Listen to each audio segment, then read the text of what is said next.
ফেব্রুয়ারি April লক্ষ্য রেখে নির্বাচনের প্রস্তুতি নিচ্ছে নির্বাচন কমিশন, জানিয়েছেন প্রধান নির্বাচন কমিশনার এএমএম নাসির উদ্দিন। রাজধানীর আগারগাঁওয়ে নির্বাচন ভবনে সাংবাদিকদের এক প্রশ্নের জবাবে তিনি কথা জানান। সিইসি বলেন, ৪ নম্বর গিয়ারে যেভাবে গাড়ি চালানো হয় তারাও সেভাবেই ফুল গিয়ারে প্রস্তুতি নিচ্ছেন। নানা চ্যালেঞ্জের মধ্যেও সরকার যখন চায়, ইসি তখন নির্বাচনের প্রস্তুতি নিচ্ছে।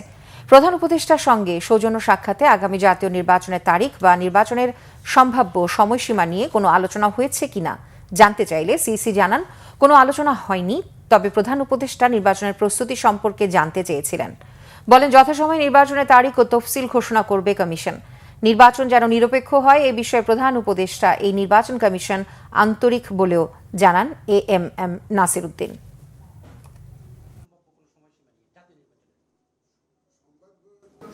আমাদের প্রস্তুতি এই মুহূর্তে জাতীয় নির্বাচনকে কেন্দ্র করে আমাদের প্রস্তুতি আপনারা দেখতেই পাচ্ছেন যে যা নিচ্ছি এটা জাতীয় নির্বাচনকে কেন্দ্র করে নিচ্ছি। তো স্থানীয় সরকারকে কেন্দ্র করে আমাদের প্রস্তুতি নেই। তবে যদি এমন হয় যে স্থানীয় সরকার নির্বাচন করতে হয়, তাহলে আমাকে ভোটার লিস্টে ব্যবহার করতে পারবো না, প্রকিউরমেন্টের ম্যাটেরিয়াল সেটা তো হতে পারে। বাট আমাদের ফোকাস এই মুহূর্ত পর্যন্ত জাতীয় নির্বাচনকে কেন্দ্র করেই নিয়েছি। কারণ মাননীয় প্রধান উপদেষ্টা তো স্থানীয় নির্বাচনের কথা বলছেন না, তো উনি জাতিকে যে ওয়াদা দিচ্ছেন, দেশে বিদেশে যে কথা বলছেন, উনি তো স্থানীয় সরকার নির্বাচনের কথা বলছেন না, উনি তো জাতীয় নির্বাচনের কথাই বলছেন।